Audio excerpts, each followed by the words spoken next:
Good afternoon, dear friends. My name is Roland Folger, and I'm the new MD and CEO of Mercedes-Benz India. This is also my very first dialogue with you guys, so I'm glad to meet all the social media fans of Mercedes-Benz in India. The template, the format is basically very simple. I'm getting basically prepared questions already that have been sent in beforehand, which is why I'm reading some of them out to you. And then also what we will be collecting in the next 1 hour is some of your input directly. So there will be also references and going back and forth to answer then your questions.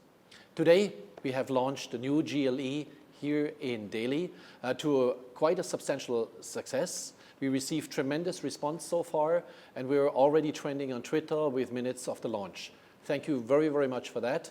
It's been really exciting today so far. But let me come to the questions that you have asked.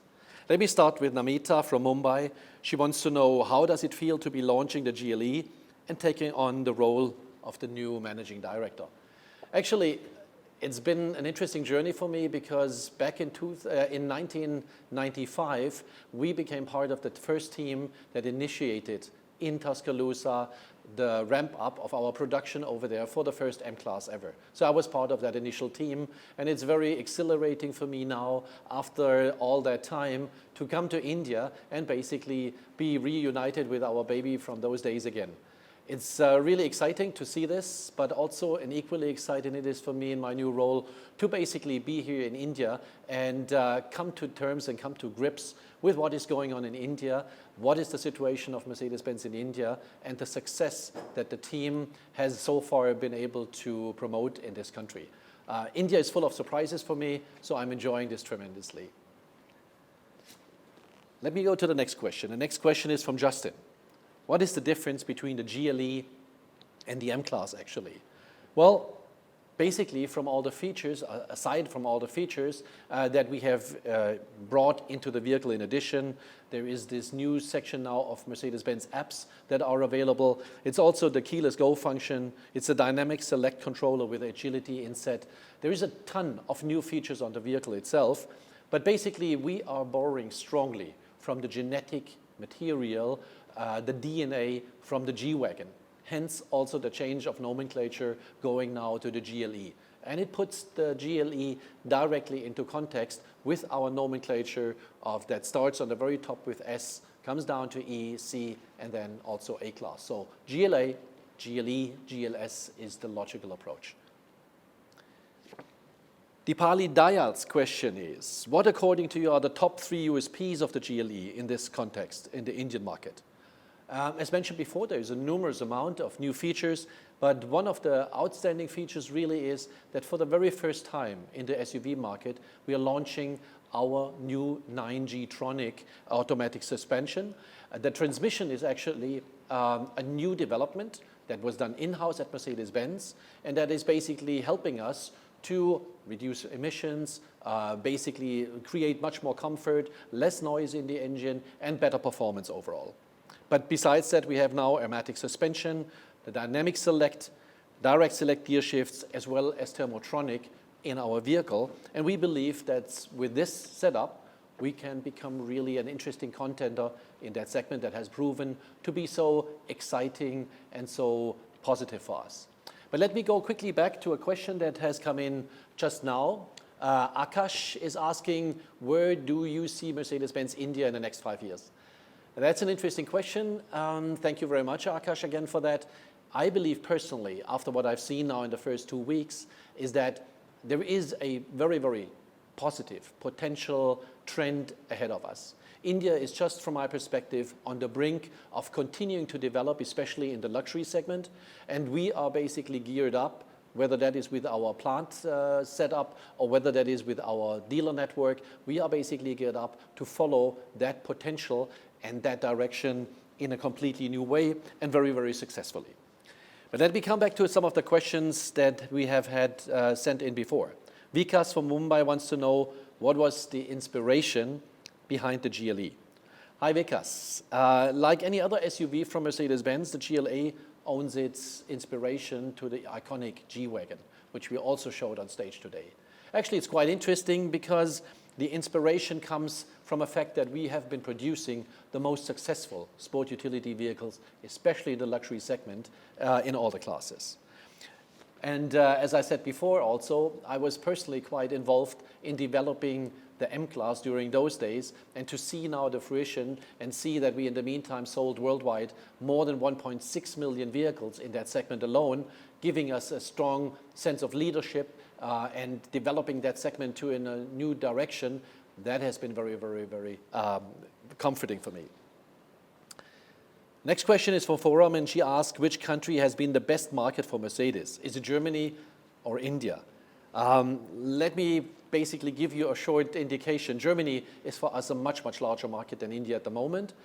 Germany at the moment is selling nearly a total of more than 200,000 vehicles per year, whereas in India we have just reached by the end of September more than 10,000 vehicles. So it's not really a fair equation, but basically if we look at the growth rates, India is definitely ahead of Germany. Just as one example, in the first 9 months of this year, we have managed to grow 70% year over year in our SUV sector alone, and I think that's a very comforting and it's a very, very positive figure for us to go by, also as far as our future planning is concerned. The next question is from Forum, and she asks, which country has been the best market? Oh, sorry, I answered that one already, my mistake. Sailee's question is, what do you foresee for Mercedes-Benz India in terms of new technological development and its growth in the Indian market? Well, what we have seen so far is that we have several other Mercedes setups here in India. There is the Mercedes-Benz RDI. It's a department basically of the development department. So it's an outlier from our development department in Germany, and where we are using the competence, where we're using the capabilities of the local resources to keep on pushing development forward. And we can use that to a much larger extent in India as well. What we are keen of and what we would like to see more is that we bring our radar-based safety systems into place also in India. We are in touch and in contact with the government to get certain radio frequencies also in the radar range freed up so we can make use of them. We are in the middle of the discussions. There have been some first positive feedbacks, and some of these areas have been already freed up for us, but we need some more areas for us so we can basically use the full availability of those products and of these ranges of radio lines, so we can basically make full usage of our technological advantages also in India. And maybe back to Alan Paul, who sent in a question live. To me, what is the best feature in the GLE? As mentioned before, I think what really makes this vehicle stand out is its off-road capability combined with its on-road driving comfort. It manages with its new suspension systems and together with the 9G Tronic, all demands, whether it's off-road or whether it's on-road, in the optimum way. That was always the credo for the vehicle concept, whether it was still the M-Class or now the GLE. I think we are managing this better than anybody else. Again, it's not a compromise, it's the optimum for basically managing both on-road as well as competent off-road driving. Divya would like to know, what could be the potential challenges for GLE in Indian market with the competitors? Actually, Divya, I don't see that there's a lot of competitors challenging us out there at the moment. With a very new, very attractive, very sexy design, I believe personally that we have hit the right spot with that vehicle concept for the Indian market. I believe also that on the strength of our capabilities in the vehicle, combined with very, very premium service, there are hardly any other competitors out there that can match our product offering in that market segment. So yes, we're looking forward because we also have two different variants that cater for the different customer needs. I haven't mentioned that so far. We have the GLE 250 diesel and we have the GLE 350 diesel 4MATIC, both of them available from the first day onward, and we will produce them locally as well in our plant in Pune.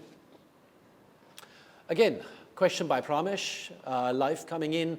Sir, why MB India not bringing hybrid vehicles to a country like India where the pollution, fuel price and fuel consumption are higher than compared to other hybrid using countries?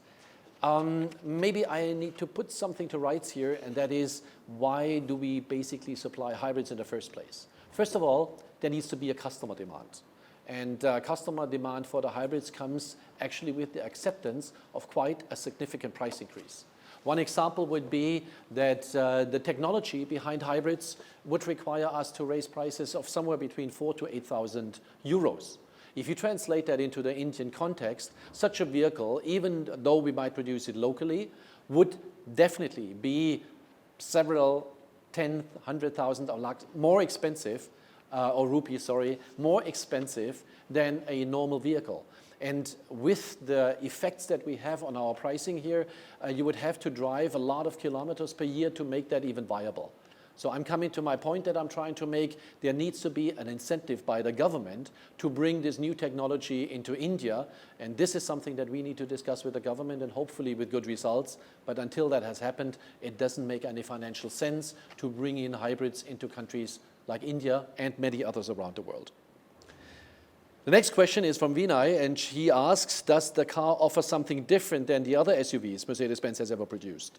Like mentioned before, there is the 9G Tronic, the automatic transmission, which we have so far not been using. So far it was a 7G Tronic. And also we have what we call dynamic select system, which is quite unique in terms of handling different terrains, and where we basically try to accommodate our belief that we need to be the best in off-road as well as in on-road driving conditions.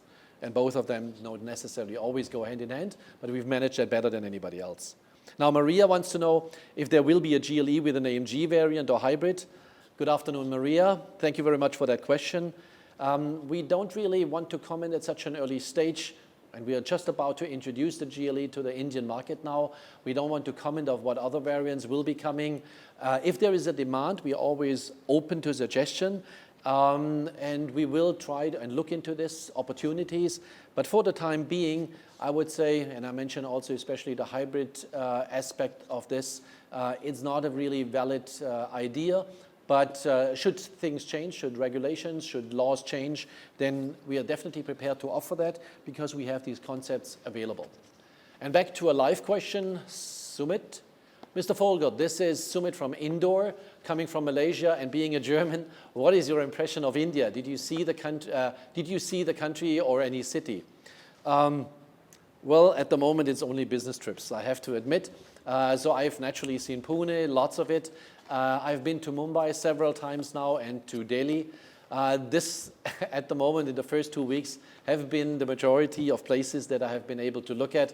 And I also have to admit, it was mainly on-road, and it was driving between venues, visiting our dealerships around the country so far, but only in these 3 locations. So I'm really eager to see more of the country.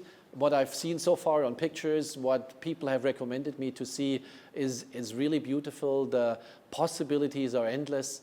And I'm looking forward to a little bit more spare time so I can take my family and my wife and also go and look at the nicer sceneries of the country and not only the inside of our dealerships, although these dealerships are definitely the nicer part of the country as well. Sandeep would like to know, what does the GLE launch mean for the SUV market in India? Good question. I think basically it's one of these things that we call a game changer. By introducing the GLE with its very, very attractive appeal and design, by adding all these new features to the vehicle, I think we're basically challenging the competition and the overall segment as how it's seen quite substantially. We believe we have a very good offering to our customers with the vehicle, and looking past the past 6 years experience, we sold a total of 6,000 vehicles, and that was in the former days. Now, with a reawakening of the SUV segment in India and a lot of interest of customers moving in that direction, as defined by the 70% growth year over year in the segment in total, I think we have not yet seen the full potential of that segment. And we are very confident that a lot more is there to happen. And I believe strongly, personally myself, the GLE is one of the vehicles that can make it happen and that will trigger such a development in the country. Harjeev wants to know if we are planning to making GLE a hybrid in the near future. Again, I think that was one of the questions that was able to answer before. At the moment, there is no plan yet. It's too early to talk about this. But when there is a possibility, once there is customer demand and the regulation is supportive of it, we're definitely on standby. Let me go back quickly to a live question. Delano Furtado is asking, how is the new GLE different from the 2012 manufactured ML250 CDI in terms of engine specification and features? Given that the latest ML250 is only 3 years into the Indian market, what does the launch of the new GLE mean in terms of maintenance and availability of spares? That's a rather difficult question. What I mentioned before is we have changed, especially the transmission. Automatic transmission is a completely new feature with the 9G-tronic. But there's also a different suspension now available on all of the vehicle.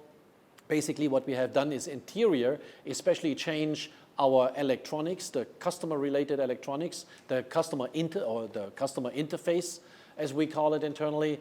And with these solutions, we believe we are even capable to solve customer queries in a better way than we did with the former vehicle. As far as servicing and maintenance is concerned, I believe that whenever we introduce new vehicles, they also strive for making our vehicles easier to use and easier to maintain, further decreasing our costs of ownership, in some cases quite dramatically. But with the new 9G-tronic, I believe we have a very, very low maintenance and therefore also cost-reducing solution for most of the issues here in India. Next question is from Yogesh from Pune. And he wants to know the strategic plan for India. Are we planning to manufacture more variants in India under Make in India initiative? And will we boost more in MRDI? Hi, Yogesh. We are committed to the Indian market. I think we have proven that over time in the past 10 months here. In 2015, we have introduced a total of now 13 vehicles in total, as we promised 15 for the whole year, but now we are at number 13. And a significant amount of them are now being produced locally in Pune. So even if you look at vehicles like the Mercedes Maybach that we are producing, the S500 version that we are producing locally in Pune, I think that's a very, very strong commitment to the Indian market, because basically also Germany entrusts us in Pune to produce vehicles of the highest potential standard. As it is also, and let me point that out to our audience here, this is also the only place outside of Germany where that vehicle is produced basically in its right-hand drive version. On the MBRDI, for those who are not in the know, that's Mercedes-Benz Research and Development in India. The colleagues are doing a great job. I still have yet to visit their premises. I'm eager and looking forward to go there and meet up with the colleagues over there. But from what I've known and what I've heard, they're on the best, how should I say that? They have a very good standing in Germany because they contribute greatly to our overall development. There's a lot of expertise there. And I believe even when our Chancellor, Mrs. Merkel, was visiting Bangalore recently, she was also paying a short visit to our place over there. And I think this is what everybody expects us to do, to invest even more into our local endeavors in India. Let me go quickly back to the live questions. Indrajit Das, sir, what's your proposition to carry forward this legendary brand? This is a little bit much for this session here, because that would take me about the rest of the time to explain that. But maybe I can relate that to India specifically. Of course, you cannot reposition a brand or basically shape a brand only in one country. It relates to lots of other activities, and whether that's Formula One, whether that's other activities that the brand is taking around the globe, this all shapes the perception of a brand in each and every concept. What we try to do in India, I believe, is that on the one hand, we try to increase our product range that we also produce locally. That's our commitment for Make in India. But beyond that also, we would like our dealers to invest substantially also in the extension of our network. And that means in some terms that we just, in a sense, upgrade to the new corporate identity standards. But in addition to that, we will also look for new locations together with new dealers to upgrade the overall image of the brand. Now this goes, from my perspective, hand in hand with extensive training of our people, whether they're in the sales side, whether they're in the after-sales side, whether this basically takes into consideration our processes. We need to make customers more happy than any other competitor can do in our field, and that's how we can remain in the #1 position in India. Subhedar, has an interesting question and wants to know, what are your plans to be #1 in India? How is the Indian market different from your perspective? Well, first of all, slight correction. We are, from our perspective at least, already #1 in the Indian market. But this doesn't only come by itself. The factor that we have been selling most likely more than any other competitor in the luxury segment comes from the fact that there was another lot of firsts that have been initiated beforehand. Amongst them being basically our JD Power rating that for the second year in a row has come back as #1 in the luxury automotive segment. That means our customers are certainly more happy than other customers with their vehicles. But it's also the brand recognition that we have achieved in a very interesting new segment of 15 to 25-year-olds, which believe that our brand is way up there within the top 10 range of top 10 range of brands, right after Google and other worldwide brands like that. And for Mercedes, that has been perceived in the past, at least more as a traditional brand, this is a definite first. And it's been recognized in Germany as well, that we have been able to change in India the perception of especially such a new and much, much younger clientele in such a positive way. This and all of this contributes then in the end also to more customers are interested, eager to buy our products and recommend it to their friends. And in that context, I think we have finally achieved also what is due, that we are truly the brand #1 in the luxury segment in India. Let me just quickly go back live. George Kutti, Francis, do you prefer any other car over Mercedes, and why? No. No, I don't prefer really any other car, which goes hand in hand with my history.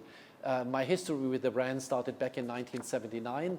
Incidentally, the same year that we launched also the G-Wagon in 1979, has been now for nearly more than 3 decades around. I've always been with the brand, not because there weren't any other offers, but there weren't any other interesting offers really out there. And I think somehow that goes hand in hand with my experience with the brand and the products. I love our products. I'm very, very comfortable with them.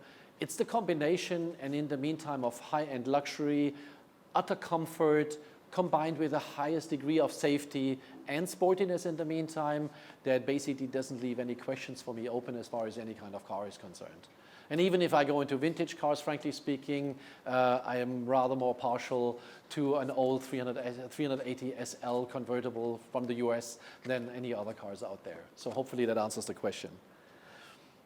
So the next question is from Shreyas, and he wants to know, in a country like India, where infrastructure is not so great, what makes you launch AMG products considering there is a low demand for this? What challenges are you facing?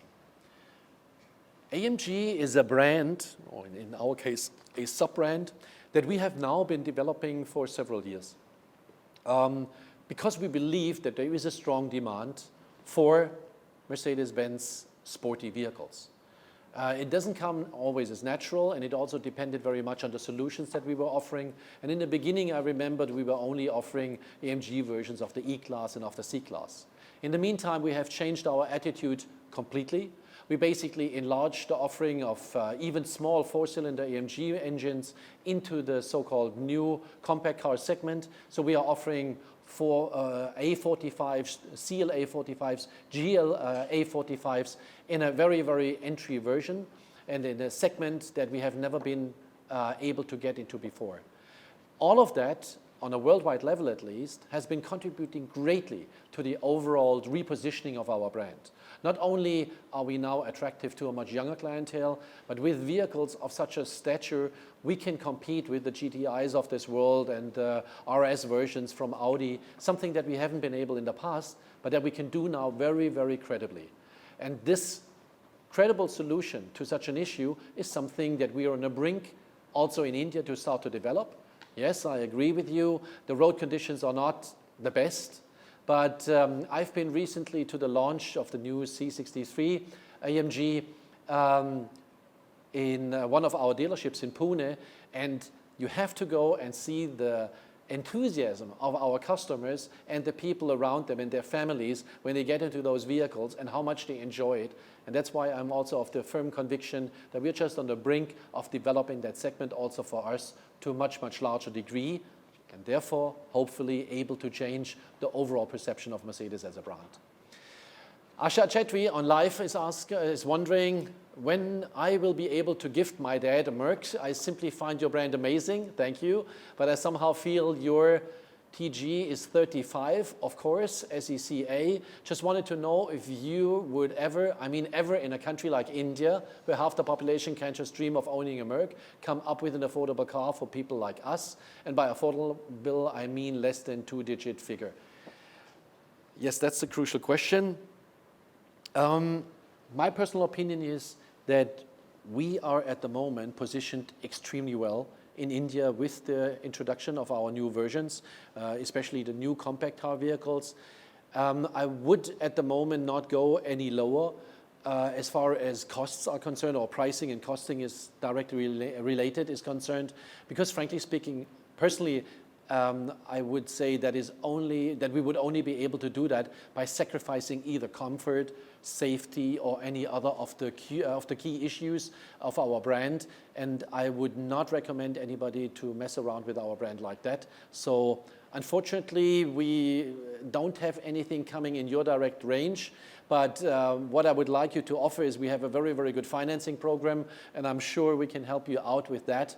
If not now, then maybe in another 5 to 10 years, and we'll be there for you. Thank you. Another live question from Salman. Is there any surprises for the Auto Expo? Yes, there will, of course, be surprises, but they wouldn't be surprises if I tell you them now. So please bear with us until next year, February. We will certainly have a very, very interesting show for you, for all of the people that are interested in our brand. Now, going back to our questions here, Sheetal wants to know, how is the market for Mercedes in Malaysia? Hi, Sheetal. Mercedes enjoys a very strong and dominant position in the marketplace here. We have now garnered a market share of more than 50%, as far as we know and as far as our estimates and best guess tell us.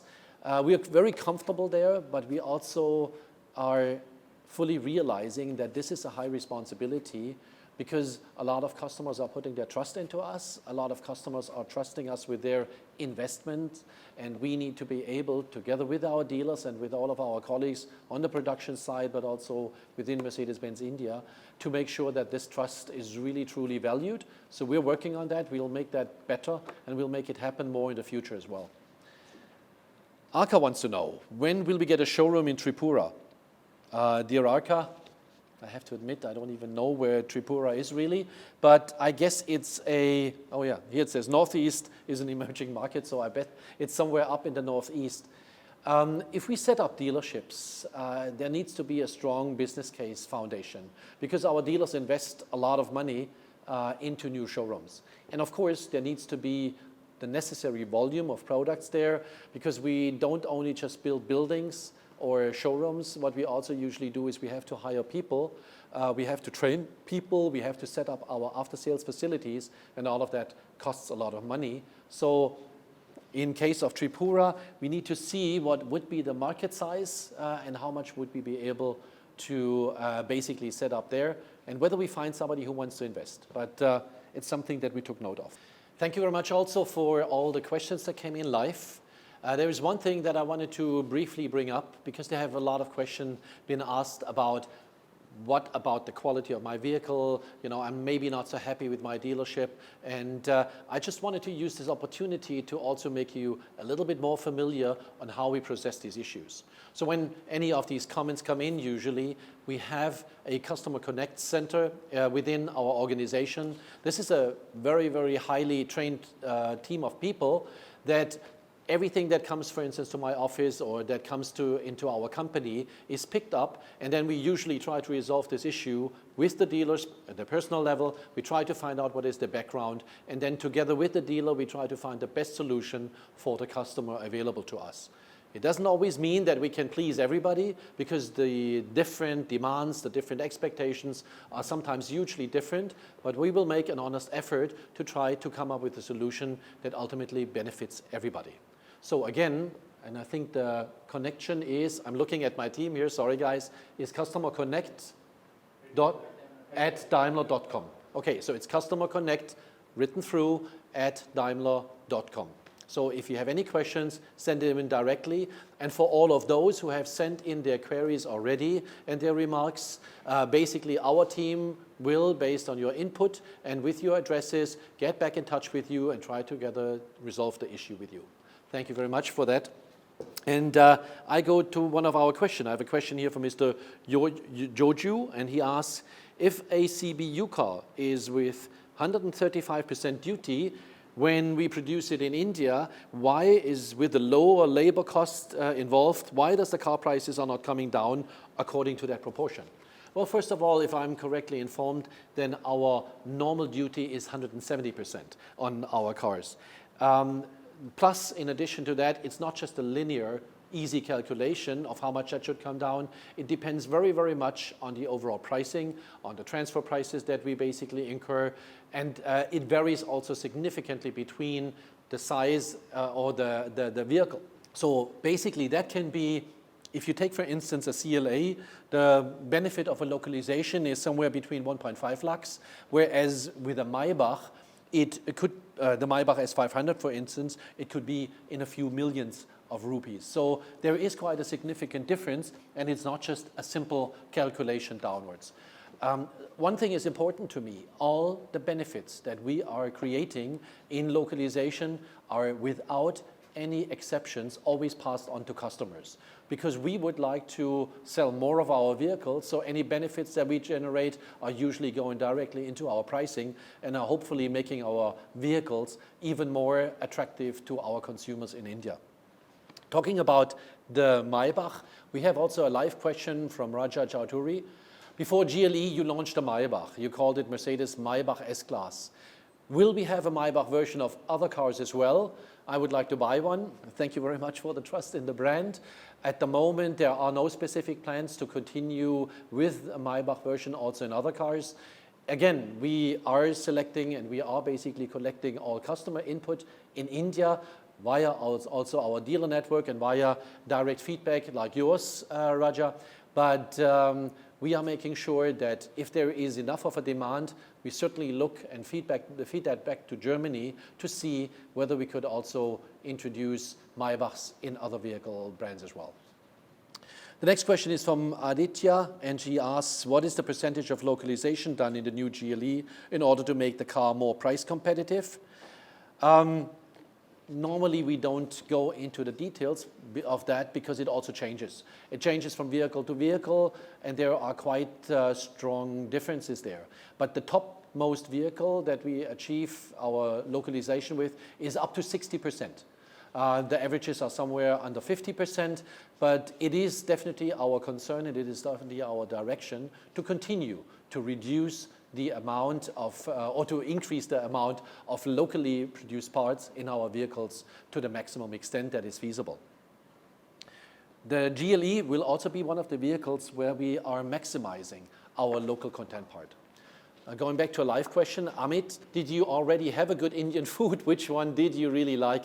Welcome to the country of spicy food. Thank you very much for that question. I had Indian food in Malaysia. Okay, first fault. I had Indian food in Malaysia, which basically prepared me at least for some of the spiciness. But then again, once I came here to India, I realized not only is the food much more tasty over here than anything that I experienced before, the variety is huge. The amount of vegetarian restaurants is much higher than I've seen anywhere else in the world. And basically, I start to like, the longer I stay, the more I start to like the local food. Spiciness is not so much a concern until I really reach the stage where I don't taste anything anymore. Then I usually stop because it's also not so healthy for me, I found out. But otherwise, thank you very much for that question. It's really something that I always notice when I go back to Germany. I'm lacking that spiciness in the food. It's not about being hot. It's mainly about being rich and full in taste, and that is certainly something that you manage very well in India. The next question is from Himanshu. How long does it take to launch a car? And I think, good afternoon, Himanshu, you relate to the fact how long does it take to develop a new car. Usually the development rhythms are 6 to 6.5, maybe 6.5, 7 years. Depends very much on the vehicle. It also depends very much how many variations of that vehicles we intend to bring out. But that's nearly an industry standard. And you can see that in the life cycles of our vehicles, that every 6 to 7 years, we normally bring a new version. If you're wondering why is that so long, the main reason behind that is it takes, and we take that very seriously, it takes usually a lot of time to come up with a vehicle that is basically rebuilt from scratch. And that's what we usually do with most of our vehicles when we come out with a new one. Hardly any part is the same as the previous one. There is a difference in philosophy between different manufacturers, but we believe as a premium and luxury segment vehicle producer, we need to give our customers the best we can find out in the marketplace. And that usually includes that we have to so-called reinvent the wheel every time we bring out a new vehicle. That's why our cars are also demanding a premium, and that's why basically it takes quite a long time, because don't forget, once that new vehicle is developed, it goes into testing. Extreme long-term testing around the globe, because usually we sell our vehicles around the globe very successfully. The next question is from Negi, who wants to know which country is the biggest buyer of Mercedes-Benz cars. Hello, Negi. The biggest market at the moment, and that's a competition, it used to be Germany. That's where we sold the most cars. But in the meantime, it's a hot race between China and the US. China has been proven to come within the last 5 years into an extremely strong development. And by the way, it is something similar that we expect in India, not in these terms yet, but basically we see that the potential is there. So in the meantime, India at least has already reached the top 20 markets worldwide. And with the development that we've seen and have been able to observe in the last few years, we believe that this will continue in that path. So we will be moving up from amongst the top 20 markets stronger and stronger, soon to be hopefully in the top 10 markets around the world. And I'm personally looking very much forward for that, because we, the team here and our dealers, are basically trying to make it happen and make it possible. Coming back to a live question, Giselle asked the question, loved you with Malaysia. How is Mercedes India treating you so far? It's been a really pleasant welcome. It's been, for me, something like a homecoming in a certain way, because there's a lot of team orientation. There's very good rapport and relationship with Mercedes-Benz India, internally, with our dealers, with our suppliers that I've seen so far. We have in the meantime managed, due to our success also in the marketplace, to get the overall recognition from our customers, from the media as well. So thank you very much for that. And I believe that we are directly on the right path. Coming from Malaysia, and the departure there was a little bit of a sad experience, because I hated to leave, but actually arriving here now in India makes it much, much more palatable. It's much, much easier to be received with such warmth and such a nice welcome here.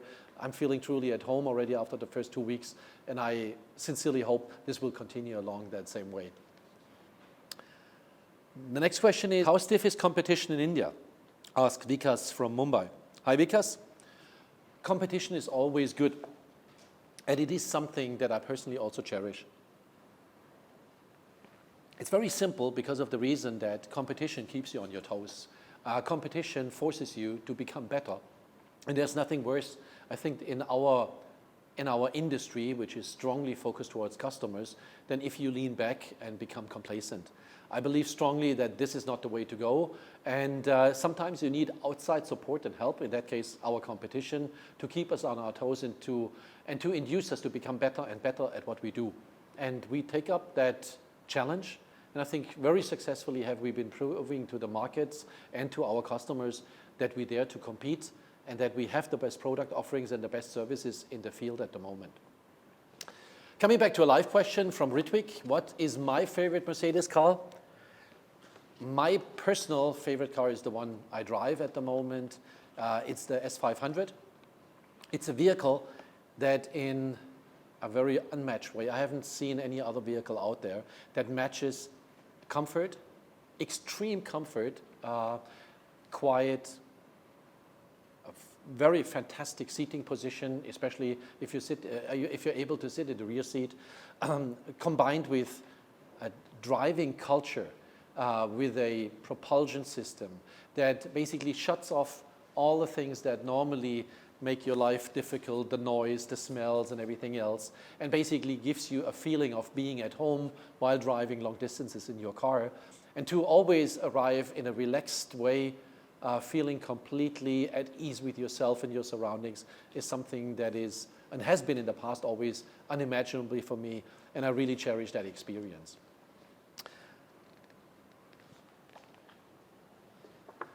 Where do you see Mercedes-Benz India in the next 5 years? Asked Rohan from Delhi.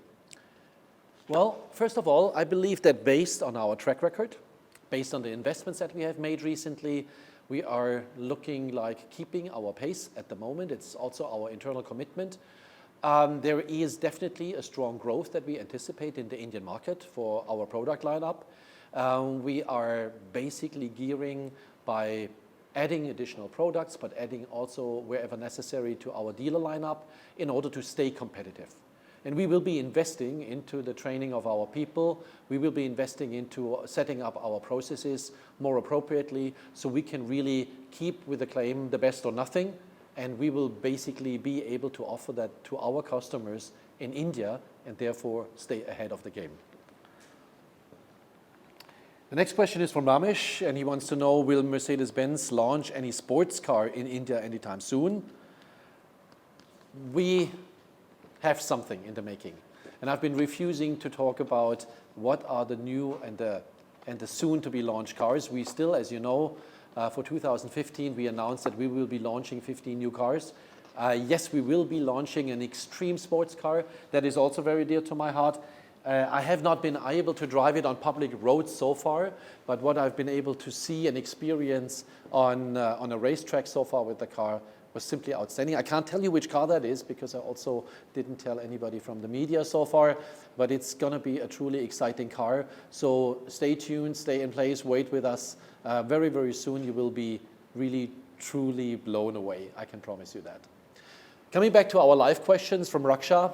When will you bring the Smart to India? It's an amazing car and a must in the congested traffic of India. Again, the question is feasibility. The vehicle, although its size indicates differently, is, until it would reach India, and there is no CKD version available, there is no local manufacturing possibility for us at the moment with the Smart available, the vehicle, when it comes in as a completely built-up version, would demand a very, very high price. And then trying to understand whether customers would be interested in buying a rather compact vehicle at such a high price level at the moment, we had to say no to. We would love to bring it into the country, but that would need and require a completely different set of maybe legal, but also, especially on the import tax side and the duty side, a different approach. If there would be an interest in the government to support vehicles that want to take up much, much less space in city traffic, then it's certainly something that we could contribute, but at the moment we don't have any plans for the Smart to bring them into India. Next question is from Anuj. And he wants to know, in what ways are hybrid cars superior to regular cars? Does Mercedes plan to launch a hybrid car in the future? Yes, of course, but not in India. Again, the hybrid car's benefit is really and truly in stop-and-go traffic. But you have to also take into consideration that these cars require a lot more electronic battery power and a lot more weight into the vehicle as well. So they basically enhance to a certain degree, if you change your driving habits, also your consumption on fuel significantly.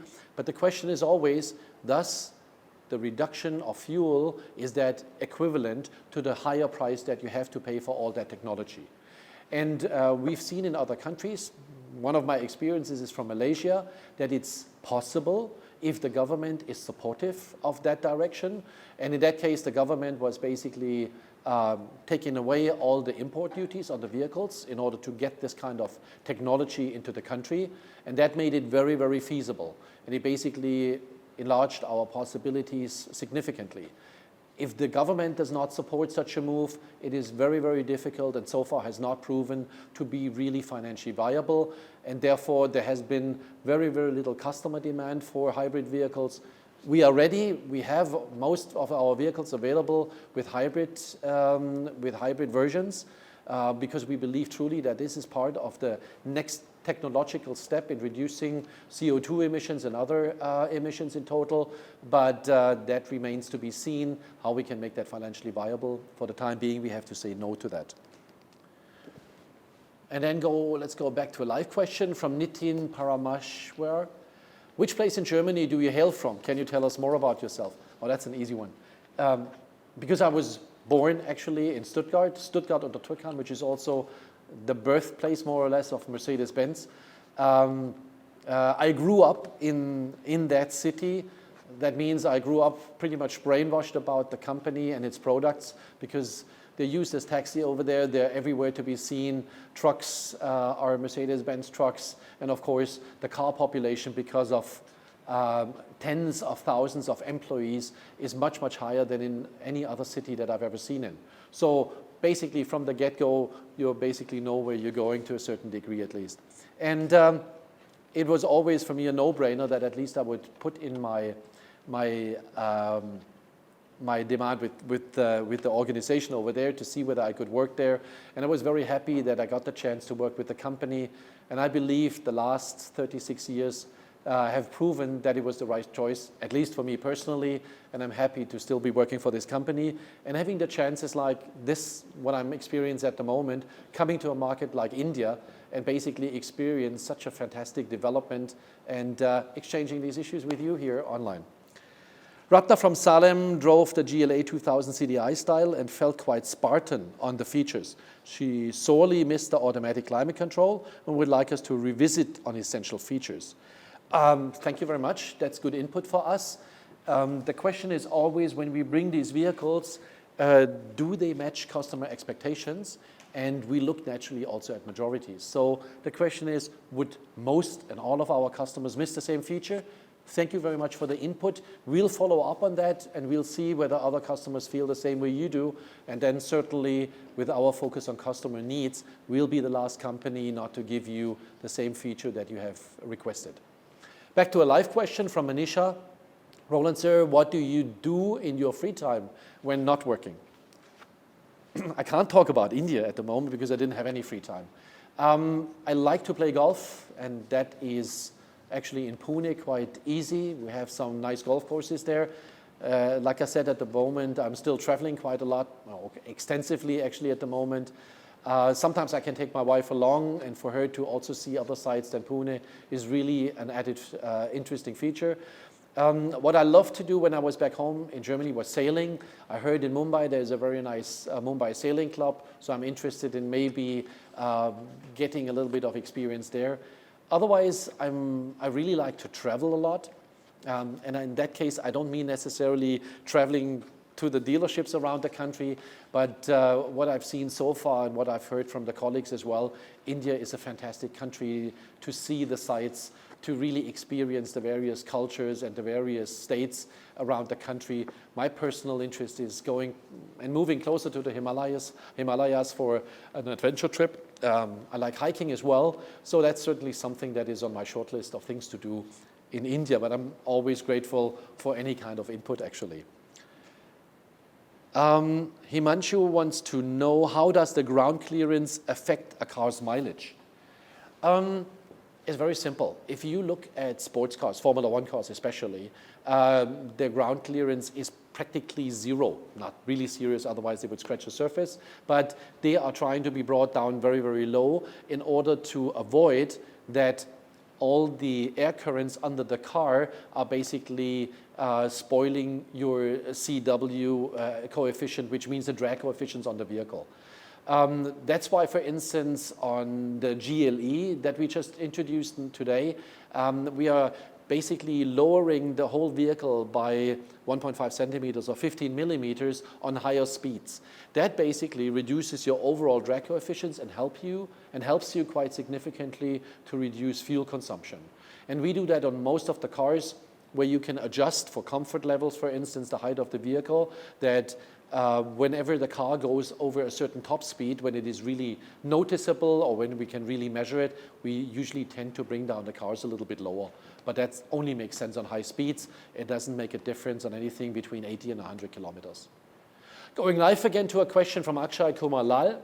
Can we expect Mercedes-Benz to increase its number of outlets in the coming future? If it's necessary, if it proves itself to be worthwhile, we will definitely try to move as close as we possibly can to our customers. The only way where I would reduce that is to say we don't want to really have internal competition between dealers, because in the past that has proven to be also not helpful for customers. What we would like to do is move closer to customer wherever possible, and whenever it's feasible, we are also encouraging our own dealers to consider at least opening up new showrooms where it makes sense. As far as moving to areas where we at the moment have no dealers, and certain states at the moment have no dealers, the reason is usually that we simply don't have the volume. But with our overall volume projections over the next 5 years, and that's something that we will continue but study in more earnest and in more detail, that overall, when we believe that the growth will continue the way it does at the moment, we certainly will look into also going into so-called white spot areas where we're not properly represented at the moment. Again, back to life. Pranila, are you a fan of Formula One, Lewis or Nico? Yes, I'm a fan of Formula One, and that's got nothing to do with us winning now for the second year in a row, the team championship. I think Formula One is one of the last vestiges of something really crazy that goes hand in hand with being auto enthusiasts. And that's got everything to do with noise. It's got everything to do with the smell of rubber, the smell of fuel, and the excitement when people battle it out on a very tight racing course. That combined with a significant increase also on safety, but also bringing new technology as the hybrid technology into our vehicles has, I think, at least for me, made this a much, much more interesting feature as well. Personally, I'm a fan of Nico, not so much of Hamilton, but because I'm more into the cooler types. I'm more into the types that basically try to work very, very hard in becoming better, and I see that a lot with Nico. With Lewis Hamilton, it seems to be a little more gifted. He's a genius in the car. I have to really give him credit for that. But personally, I'm more of a style and of a type like Nico is. One more last question. The last question from Harsh. What does AMG stand for, and how the company name Mercedes came into existence? AMG stands actually for the names of the two founding fathers of the brand. And that was Werner Aufrecht and Mr. Melcher. That's A and that's M. And G stands actually for the city, or the village more or less, close to Stuttgart, a little bit, I would say, 60 kilometers west of Stuttgart. That's Groß Asbach. In the meantime, they moved to Affalterbach, but that's where the original name came from.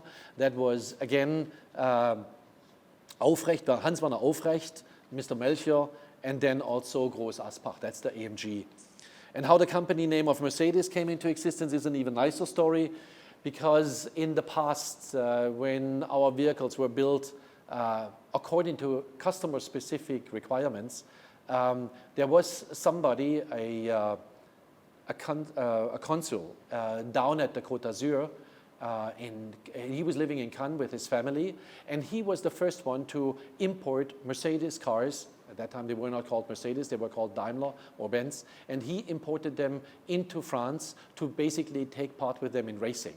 And they became so successful that a lot of friends of his asked for the vehicles, and he took it after the name of his daughter, Mercedes, to call the cars in France all Mercedes cars.